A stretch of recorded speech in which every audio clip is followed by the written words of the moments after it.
It began with footprints that led nowhere. On a winter night in Michigan, a young woman stepped into the snow, and the snow refused to give her back. The coffee was still warm when Sarah Chen disappeared on February 14th, 2003, in the farming community of Millbrook. Michigan population 847 Valentine's Day arrived with a blizzard that would dump 14 inches of snow. Across Gracie County, at 9:47 p.m., Sarah's neighbor Mrs.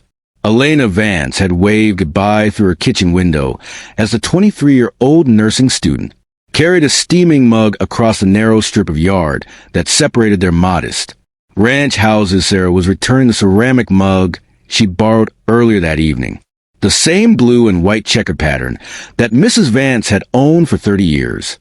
The elderly woman watched Sarah's silhouette disappear into the swirling snow, her red winter coat.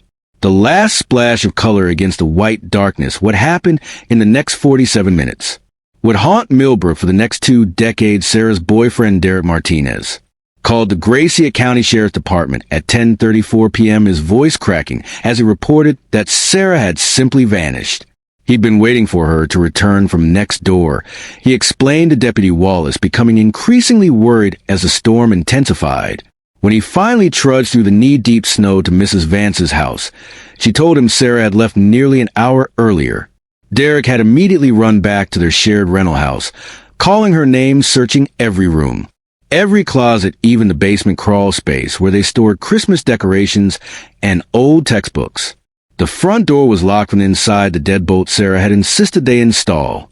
After a rash of break-ins the previous summer was engaged, the back door remained secured with the chain lock still in place. Every window was latched tight against the February cold, their aging frames sealed with the plastic sheeting Derek had carefully installed in November. Sarah's purse sat on the kitchen counter, her keys beside her cell phone plugged into its charger in the bedroom. Her nursing school textbooks were spread across the dining room table, exactly as she left them, yellow highlighters still uncapped beside a half-completed anatomy assignment due the following Monday. Mrs. Vance provided the only timeline. She'd made hot chocolate while Sarah borrowed the mug. They chatted briefly about the storm, and Sarah had mentioned being excited about Valentine's Day plans. With Derek, the young woman had seemed perfectly normal, maybe a little tired from her clinical rotations at the county hospital, but nothing that suggested fear or distress. Mrs. Vance estimated their conversation lasted no more than 15 minutes. Sarah had pulled her red coat tight against the wind and stepped into a night that would swallow her completely. Deputy Wallace, a 22-year veteran of rural policing, had seen plenty of domestic disputes, missing persons reports filed in anger, and young people who disappeared after fights with family. But standing in Sarah's living room at 11:15 p.m., watching Derek pace frantically while snow continued to batter the windows, he felt something different. The house held an eerie stillness, as if it was holding its breath. Sarah's presence lingered everywhere. Her coffee mug in the sink, her nursing scrubs draped over a chair, her vanilla-scented candles still burning on the mantel.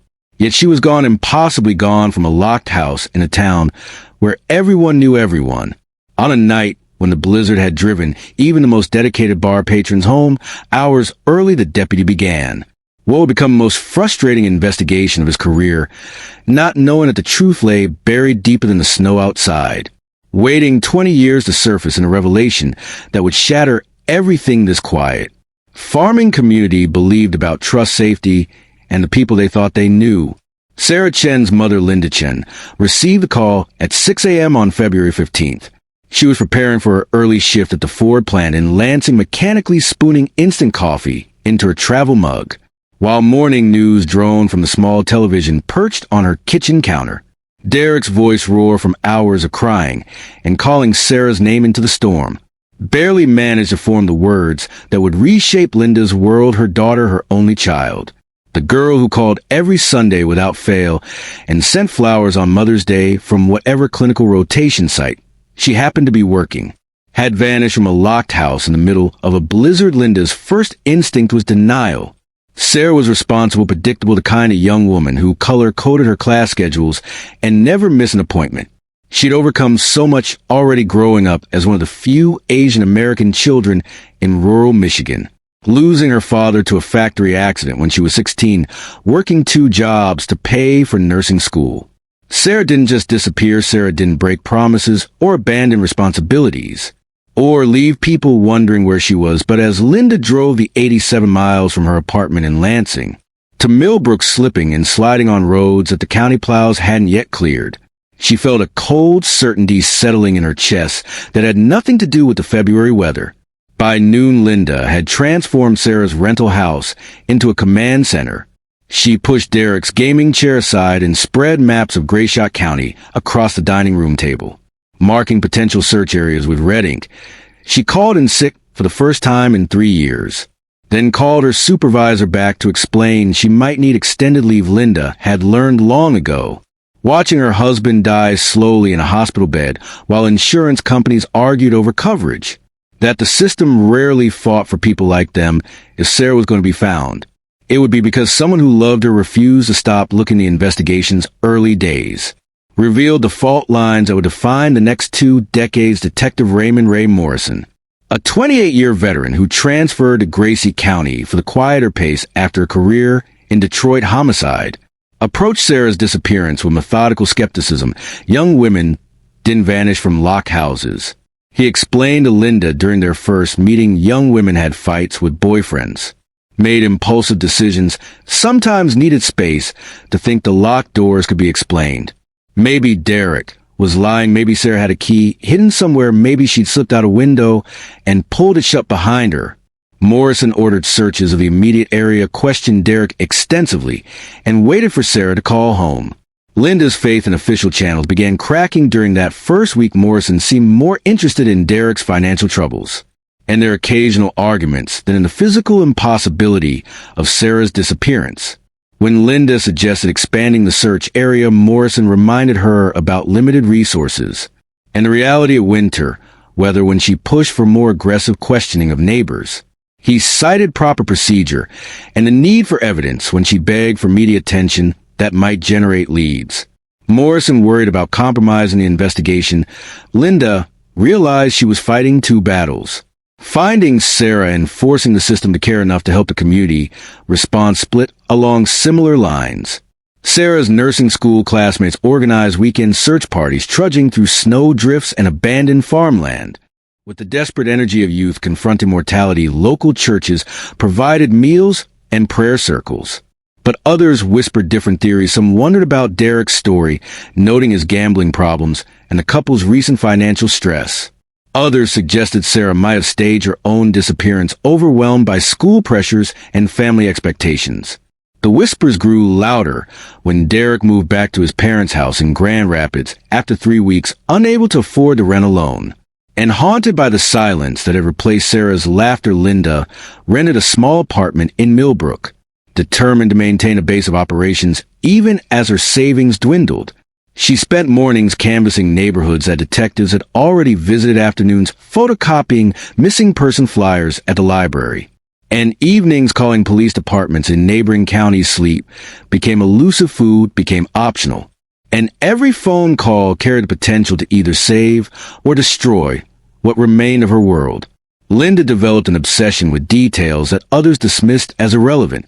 The exact temperature that night, the precise timeline of Mrs. Vance's testimony, the logistics of Derek's story, the significance of Sarah's abandoned coffee as February melted into March, and search parties dwindled to a handful of die-hard volunteers. Linda began to understand that she was fighting alone.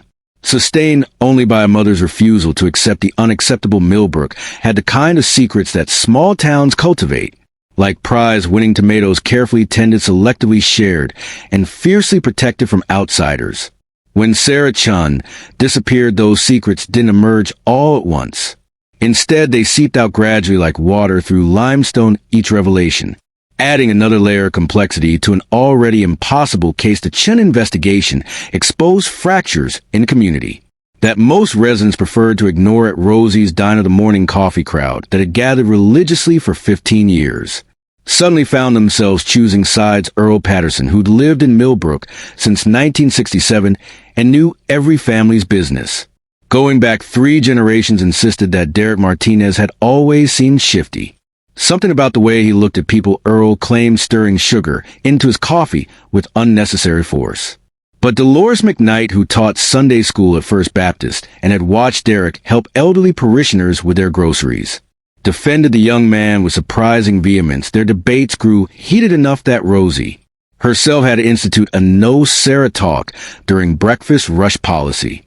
By the end of March, the investigation revealed uncomfortable truths about law enforcement resources. In rural Michigan, Gresham County maintained a force of 12 full-time deputies, covering 571 square miles of farmland, small towns, and scattered homesteads. Detective Morrison found himself juggling Sarah's case alongside a methamphetamine lab bust near Alma, a domestic violence situation that required weekly check-ins and the ongoing investigation of equipment thefts from local farms. The state police offered assistance, but their involvement meant ceding control of the investigation to Lansing. Something Morrison's pride wouldn't allow. Linda Chen's persistent phone calls and unscheduled visits to the sheriff's department became a source of frustration rather than motivation. Deputies began timing their lunch breaks to avoid her daily 11 a.m. appearances, clutching new theories printed from internet crime forums. Sarah's disappearance also illuminated the complex social dynamics of a community caught between agricultural tradition and suburban encroachment. The original families, the Pattersons, the Vances, the Kowalskis, who farmed the same land for 4 generations, viewed newer residents with polite suspicion. Derek, despite living in Millbrook for 3 years, remained an outsider from Grand Rapids whose family had never worked the land. Sarah occupied an even more complicated position as a nursing student whose ambitions clearly extended beyond the county line. Some longtime residents whispered that maybe she'd simply decided small-town life wasn't for her, that the locked doors of mysterious circumstances were elaborate staging designed to avoid hurting Derek's feelings. The investigation exposed other uncomfortable realities. Several residents admitted to police that they routinely left doors unlocked despite the recent break-ins that had prompted Sarah to install her deadbolt. Mrs. Vance revealed that she'd noticed unfamiliar vehicles parked along County Road 21 several times in January, but hadn't thought to write down license numbers or descriptions. The volunteer fire department's search and rescue training consisted primarily of finding lost hunters during deer season, not conducting systematic searches for missing persons in winter conditions. These admissions embarrassed a community that prided itself on self-sufficiency and looking out for neighbors. Most disturbing were the details that emerged about Sarah's final weeks. Classmates from her nursing program revealed that she'd seemed increasingly anxious about something she wouldn't discuss. Her supervisor at the county hospital mentioned that Sarah had asked several unusual questions about patient confidentiality and reporting requirements. 3 different residents recalled seeing Sarah having what appeared to be an intense conversation with someone in the parking lot outside Millbrook Market during the first week of February, but no one could identify the other person or recall specific details about what they'd witnessed. The town's response to media attention further revealed its protective instincts when a television crew from Lansing arrived in early March to film a segment about Sarah's disappearance. Many residents suddenly became unavailable for interviews. Store owners claimed to be too busy to talk. Neighbors developed selective amnesia about timeline details they'd freely shared with police. The reporter, frustrated by the wall of silence, characterized Millbrook as a community more interested in protecting its reputation than finding a missing young woman.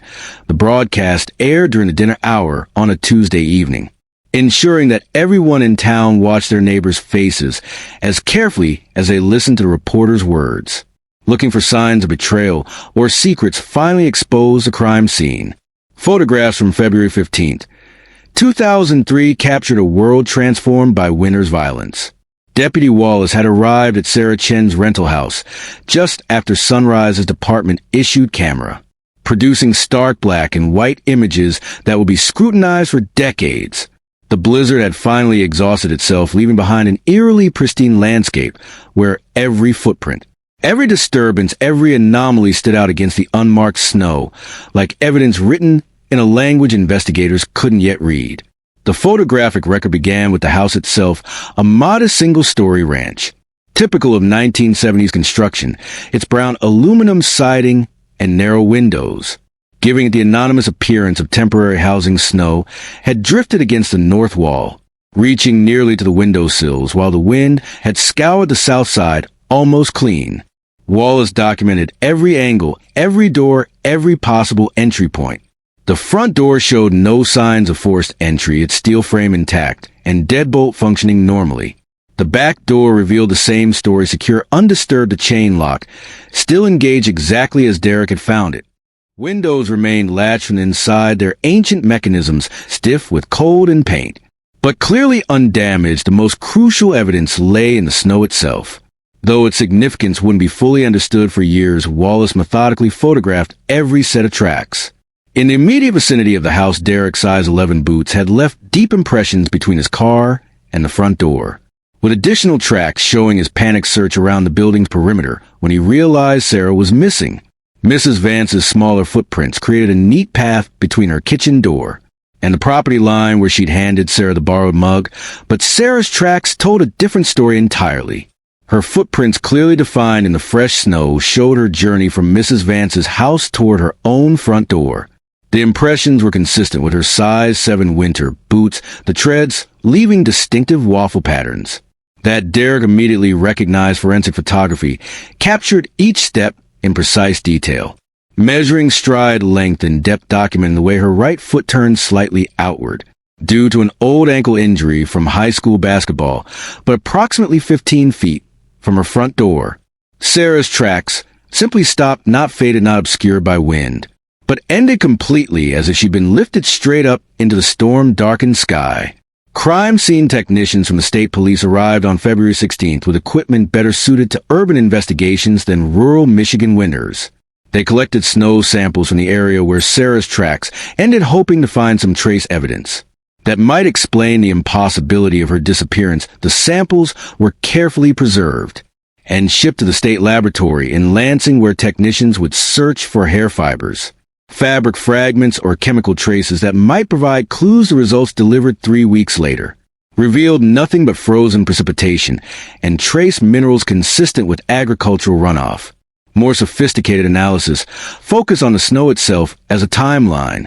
Meteorological records showed that the blizzard had intensified around 9 p.m. on February 14th, with heavy snowfall continuing until approximately 3 a.m. on the 15th.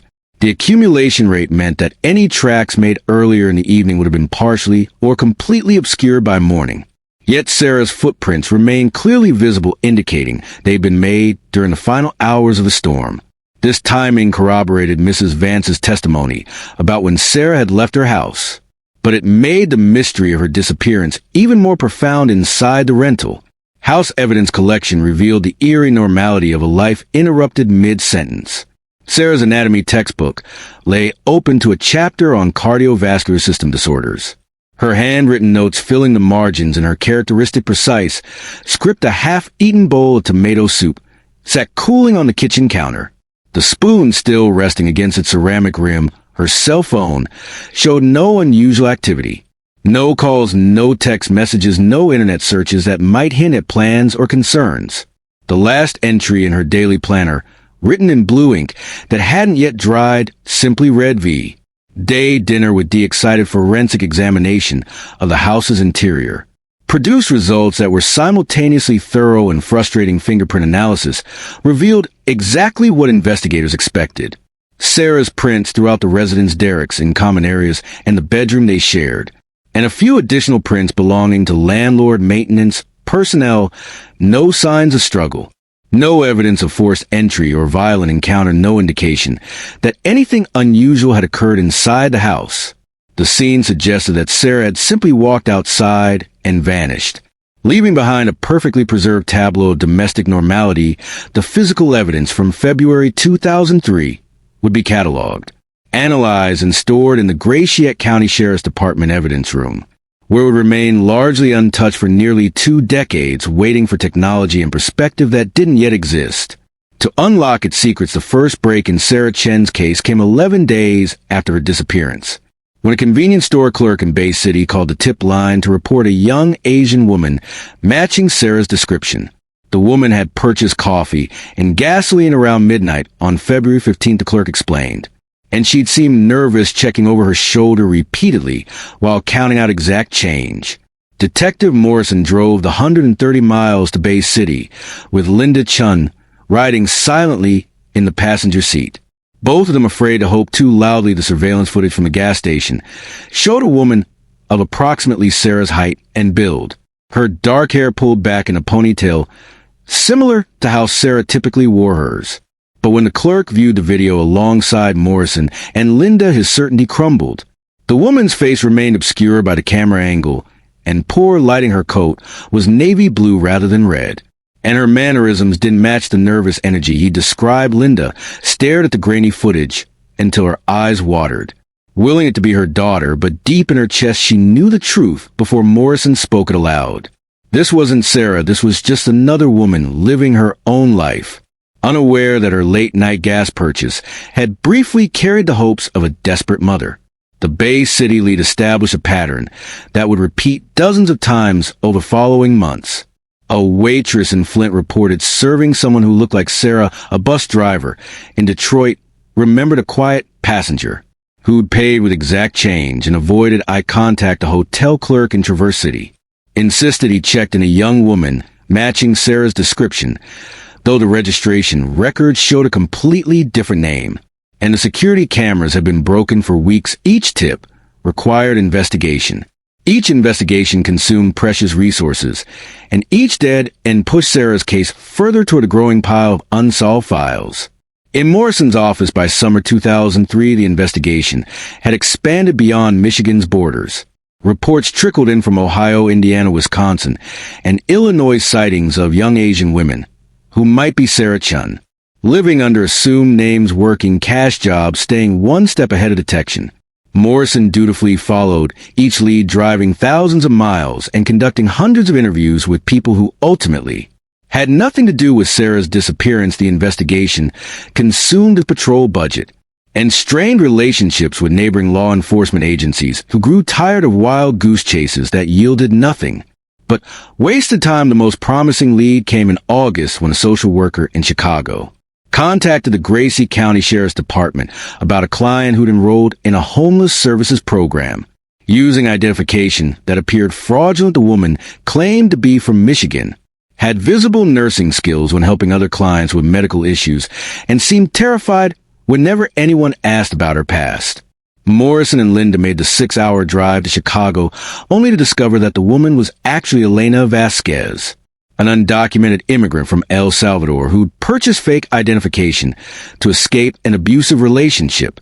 Elena's fear wasn't about a mysterious disappearance from a locked house. It was about deportation and returning to a man who'd hospitalized her twice. The psychological toll of false leads began to fracture the investigation team. Morrison, accustomed to cases that resolved within weeks or months, found himself questioning his abilities and his department's resources. He began avoiding Linda Chen's daily phone calls, dreading the hope in her voice when she asked about new developments. The state police gradually reduced their involvement, reassigning personnel to cases with more promising prospects.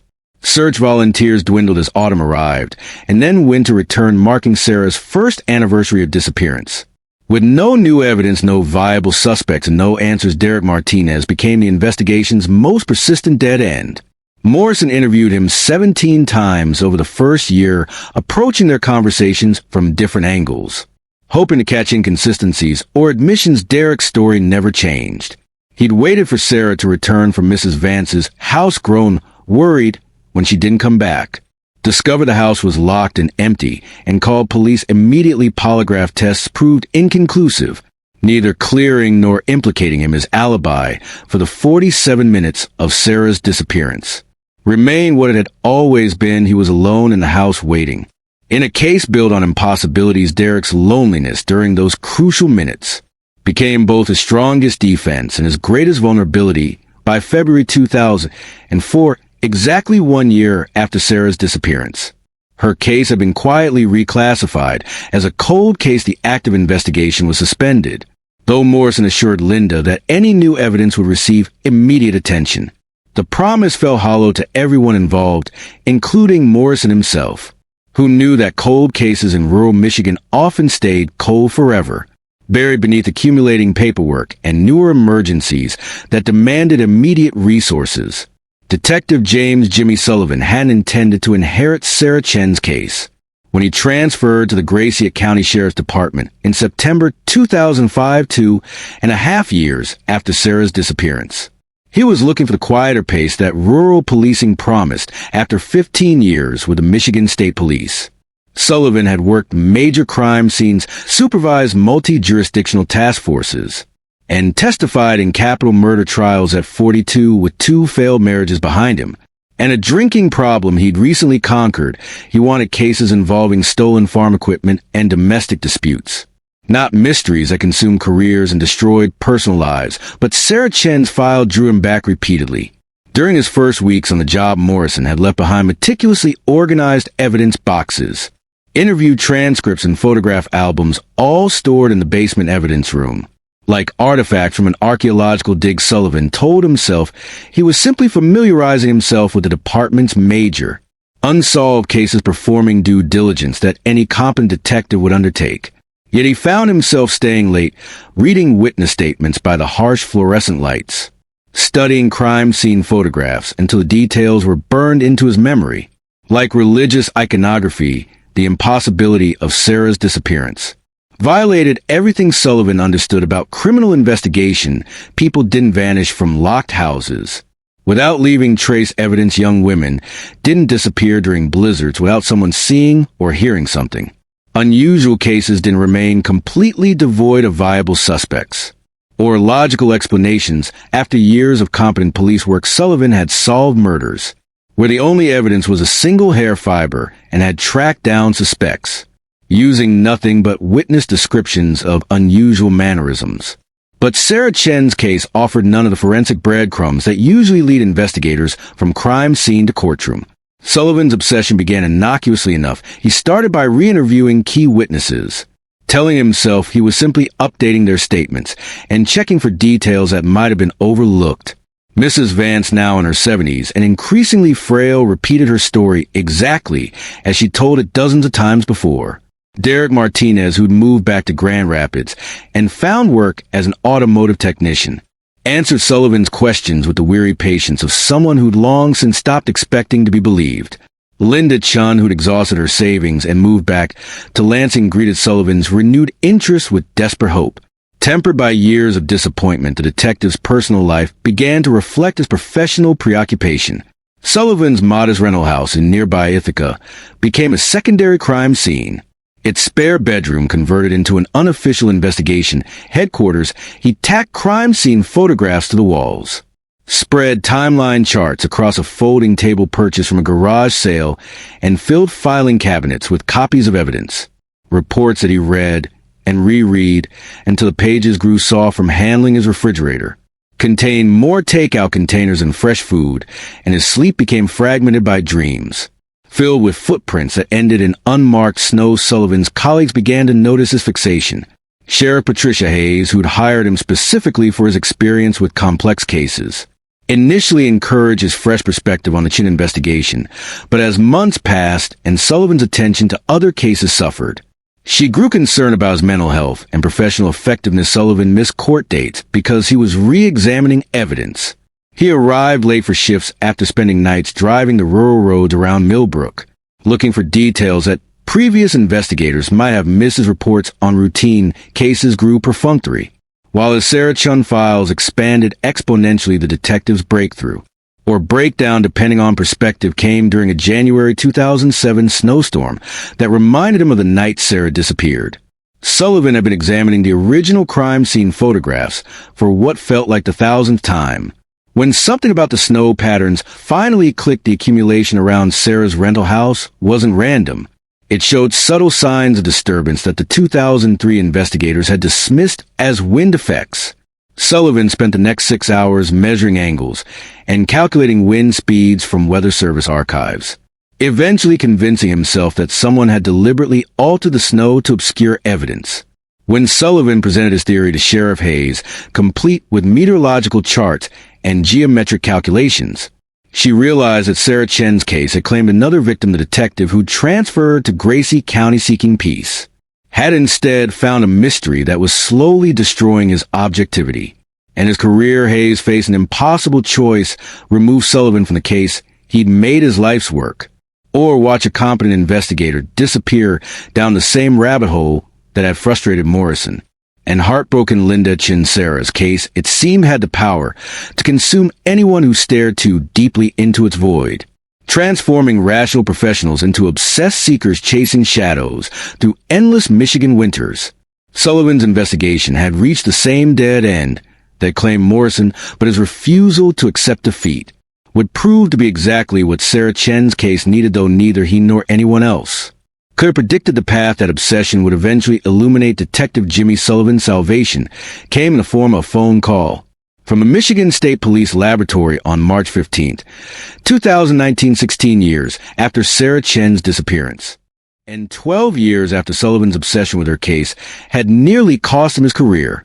Dr. Angela Martinez, a forensic DNA analyst who'd never heard of Millbrook or Gratiot County, was calling about evidence samples that had been sitting in frozen storage since 2003, waiting for technology that hadn't existed when they were first collected. The samples consisted of fabric fibers recovered from Sarah's red winter coat, which had been found hanging in her bedroom closet the morning after her disappearance. Original testing in 2003 had identified the fibers as cotton blend, likely from another person's clothing, but DNA extraction technology at the time couldn't produce a usable profile from such minimal material. The fibers had been cataloged, stored, and essentially forgotten until Dr. Martinez's team began working through a backlog of cold case evidence, using enhanced extraction techniques that could isolate genetic material from increasingly smaller samples.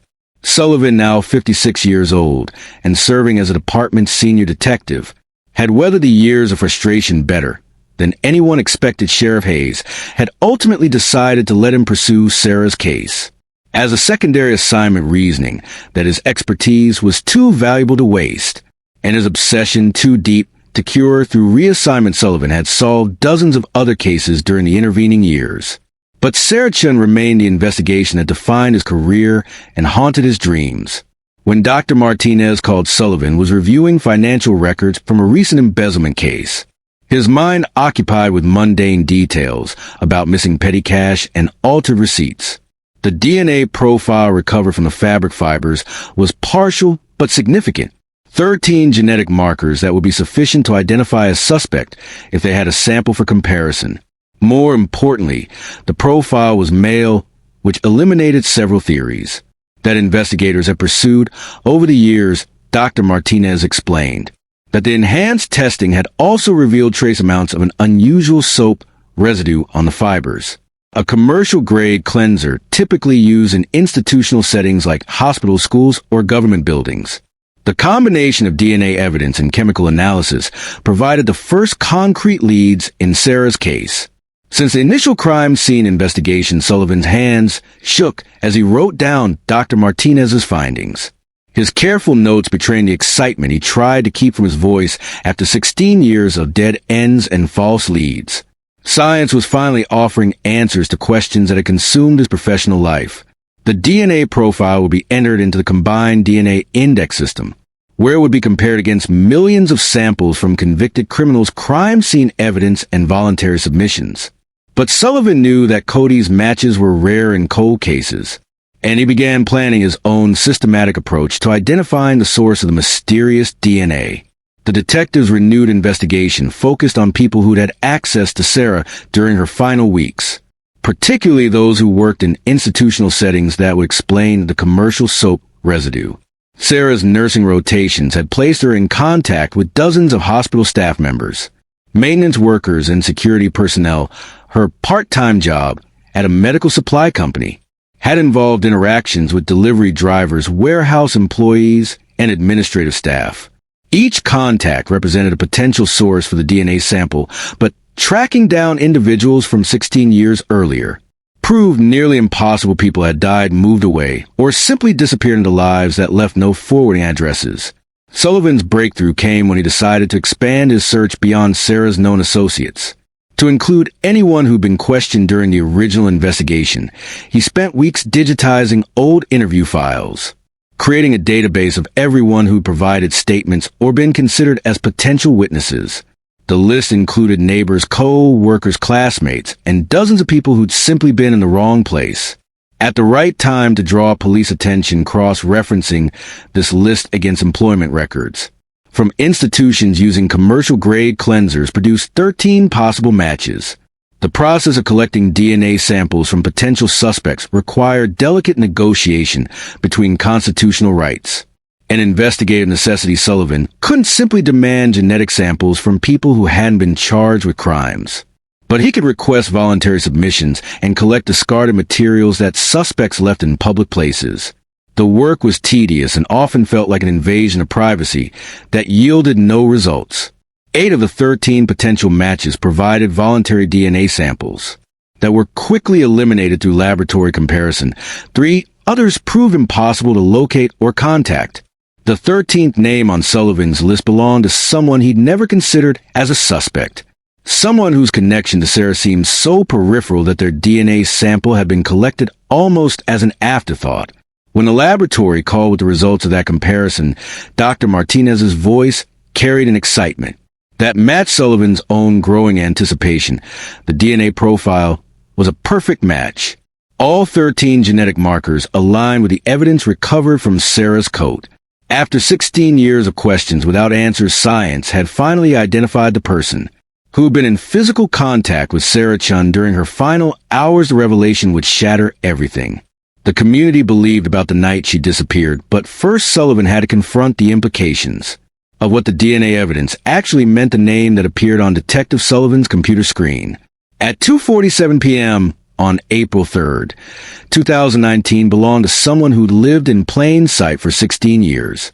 Someone who'd attended Sarah Chen's memorial service, someone who'd expressed sympathy to Linda Chen, and offered assistance during the early days of the investigation. Robert Bob Vance, Mrs. Elena Vance's 68-year-old nephew, had been questioned briefly in 2003 as part of the routine canvass of Sarah's neighborhood. But his alibi had seemed ironclad, and his demeanor had raised no suspicions.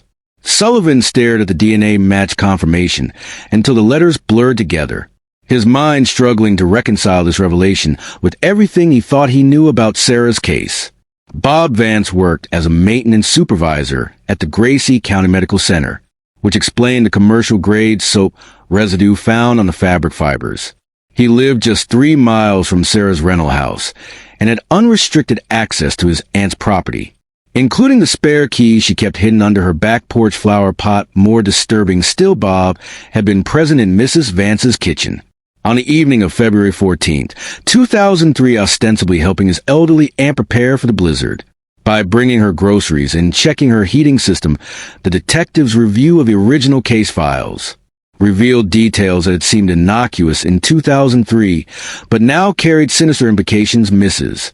Vance had mentioned that Bob was always so thoughtful, arriving unannounced to help with household tasks and staying late to ensure she was comfortable during harsh weather. Bob had volunteered to join early search parties, and 12 years after Sullivan's obsession with her case had nearly cost him his career, Dr. Angela Martinez, a forensic DNA analyst who'd never heard of Millbrook or Gracie County, was calling about evidence samples that had been sitting in frozen storage since 2003, waiting for technology that hadn't existed when they were first collected. The samples consisted of fabric fibers recovered from Sarah's red winter coat, which had been found hanging in her bedroom closet the morning after her disappearance.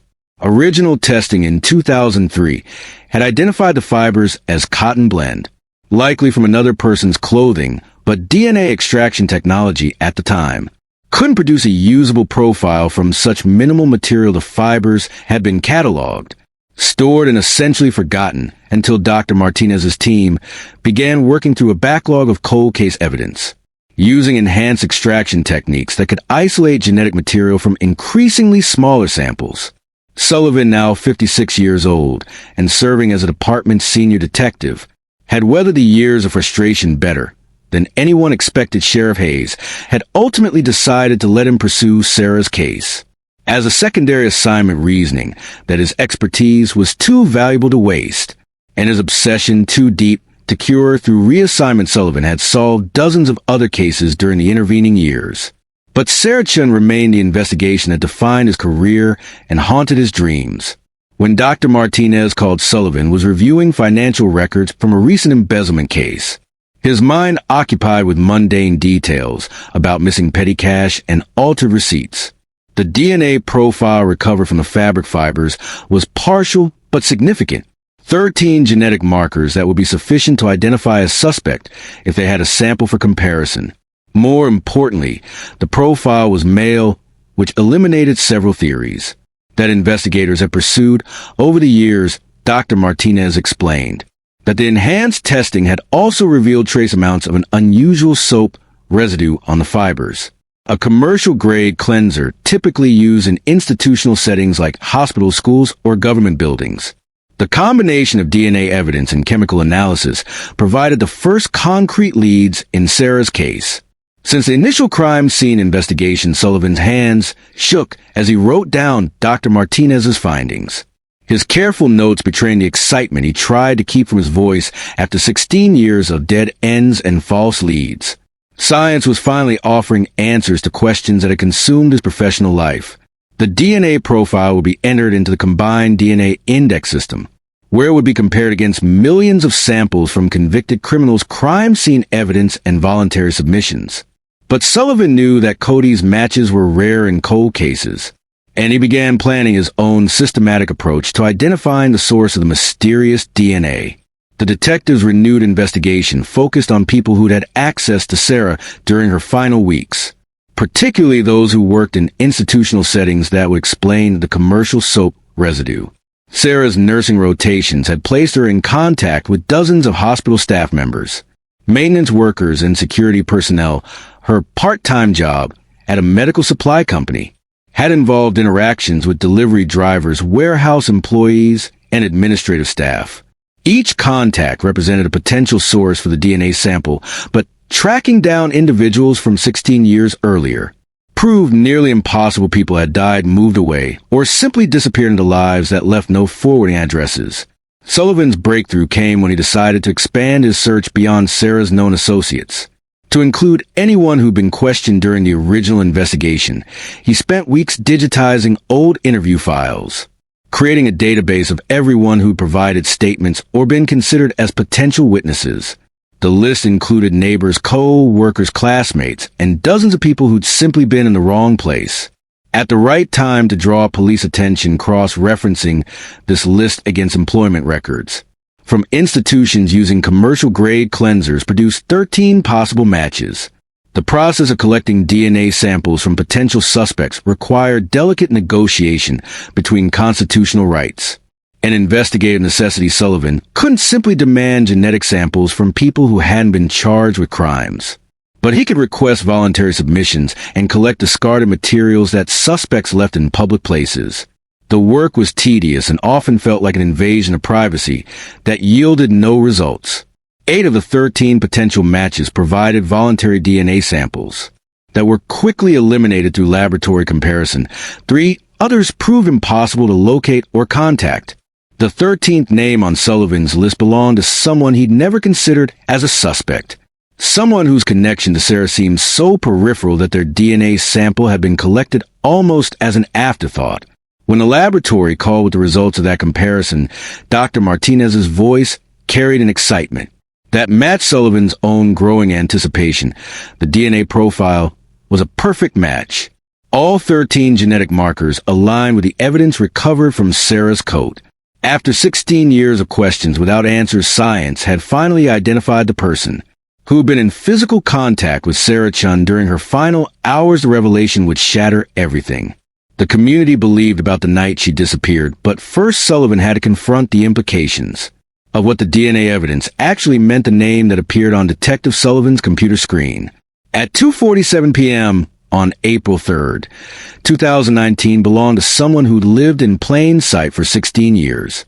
Someone who'd attended Sarah Chen's memorial service, someone who'd expressed sympathy to Linda Chen and offered assistance during the early days of the investigation. Robert Bob Vance, Mrs. Elena Vance's 68-year-old nephew, had been questioned briefly in 2003 as part of the routine canvass of Sarah's neighborhood. But his alibi had seemed ironclad, and his demeanor had raised no suspicions. Sullivan stared at the DNA match confirmation until the letters blurred together, his mind struggling to reconcile this revelation with everything he thought he knew about Sarah's case. Bob Vance worked as a maintenance supervisor at the Gracie County Medical Center, which explained the commercial-grade soap residue found on the fabric fibers. He lived just 3 miles from Sarah's rental house and had unrestricted access to his aunt's property, including the spare key she kept hidden under her back porch flower pot. More disturbing still, Bob had been present in Mrs. Vance's kitchen on the evening of February 14th, 2003, ostensibly helping his elderly aunt prepare for the blizzard. By bringing her groceries and checking her heating system, the detective's review of the original case files revealed details that had seemed innocuous in 2003, but now carried sinister implications. Mrs. Vance had mentioned that Bob was always so thoughtful, arriving unannounced to help with household tasks and staying late to ensure she was comfortable during harsh weather. Bob had volunteered to join early search parties. Bob's reaction was immediate and visceral, his face drained of color. His hands began trembling uncontrollably, and he excused himself to use the restroom, where Sullivan could hear him vomiting to the thin walls when Bob returned. His carefully constructed facade was cracking visibly, revealing glimpses of the torment he'd carried for 16 years. Sullivan's breakthrough came during the third interview on April 22nd, when he informed Bob that the DNA profile had produced a match. The detective didn't immediately identify Bob as that match, instead watching as the 68-year-old man's psychological defenses finally collapsed completely. Bob's breathing became labored. His skin took on a grayish pallor, and his entire body began shaking, as if he was experiencing a seizure. But instead of denial or demands for legal representation, Bob whispered words that Sullivan had been waiting 16 years to hear. "I never meant for it to happen the way it did. Sarah was such a sweet girl. She didn't deserve what I did to her." The confession that followed was fragmented and emotional, punctuated by sobs and long periods of silence, as Bob struggled to articulate actions he'd kept secret for more than half his life. But gradually, piece by piece, the truth about February 14th, 2003, began emerging from the psychological wreckage of a man who could no longer carry the weight of his crime. The arrest of Robert Vance on April 24, 2019 shattered Millbrook's carefully maintained equilibrium. Like a stone thrown through stained glass, Sheriff Hayes had coordinated with the prosecutor's office to ensure that formal charges would be filed immediately after Bob's confession. But nothing could prepare the community for the psychological earthquake that followed the revelation that Sarah Chen's killer had been living among them for 16 years, offering comfort to her grieving mother, and participating in search parties for a young woman he'd already murdered. Linda Chun received the news at her apartment in Lansing, where she'd been preparing for another day at the factory where she'd worked since exhausting her savings. During the early years of Sarah's disappearance, Detective Sullivan called her at 6 a.m., his voice heavy with emotions he'd learned to suppress during decades of law enforcement work. Linda's first reaction was silence, so complete that Sullivan initially thought the call had been disconnected. When she finally spoke, her words came in fragments, questions about evidence and DNA, and whether Sarah's body had been recovered, interspersed with sobs that seemed to emerge from someplace deeper than grief, a region of maternal anguish that had been frozen for 16 years and was now thawing with devastating intensity. Bob's confession had provided crucial details about Sarah's final moments, but his psychological breakdown made it impossible to determine which elements represented accurate memory and which were products of guilt-induced fantasy. He claimed that he'd followed Sarah from his aunt's house on the pretext of helping her navigate the blizzard, that he'd used Mrs. Vance's spare key to enter Sarah's rental house, and that he confronted her with sexual intentions, that she rejected the physical struggle that followed had ended when Sarah struck her head against the kitchen counter, an injury that Bob insisted was accidental, but which proved fatal within minutes. According to Bob's fragmented account, he'd spent hours in Sarah's house, deciding what to do with her body, eventually loading her into his medical center maintenance truck and driving to a location he described only as where she could rest peacefully. Now his efforts to stage the scene had included locking all doors from inside before exiting through a basement window, then carefully obscuring his own tracks in the snow. while preserving Sarah's footprints to create the impression that she'd vanished impossibly. The deception had required intimate knowledge of crime scene investigation, which Bob had acquired through years of watching forensic television shows and reading true crime books. An irony that wasn't lost on investigators who'd been mystified by the scene's apparent impossibility. The community's reaction to Bob's arrest revealed fault lines that had remained hidden for decades. People who'd known Bob since childhood struggled to reconcile the helpful handyman with the calculated killer described in police reports. Mrs. Patterson, whose late husband Earl had always distrusted Bob, told anyone who would listen that she'd sensed something wrong about him for years.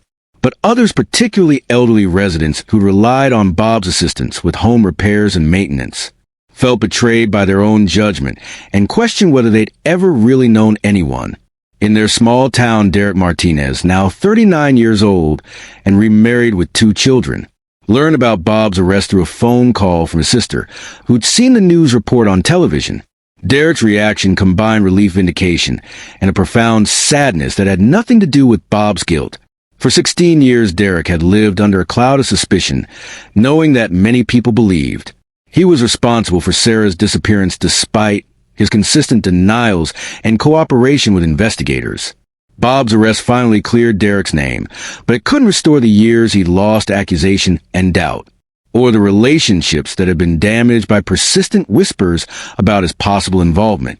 The investigation into Sarah's final resting place became Sullivan's most urgent priority, but Bob's mental state made it difficult to extract reliable information about the location where he disposed of her body. His confession contained references to peaceful water, and where the old oak watches over everything, descriptions that could apply to dozens of locations. Within the rural county, search teams, equipped with ground-penetrating radar, began systematic examination of areas that matched Bob's vague descriptions, while Sullivan continued interviewing him in hopes of obtaining more specific details about Sarah's burial site. The case that had defined Sullivan's career was finally approaching resolution, but the detective found little satisfaction in solving a mystery that had cost so many people. So much over the course of 16 years, Sarah Chen was still missing. Her family was still shattered by grief, and the community was still struggling to understand how evil could hide so effectively behind a facade of helpfulness and reliability. Bob Vance's arrest marked the end of the investigation, but it was only the beginning of a healing process that might take another 16 years to complete, if it could be completed at all. When the wind returns each February, Millbrook listens, because sometimes the snow remembers what people try to forget.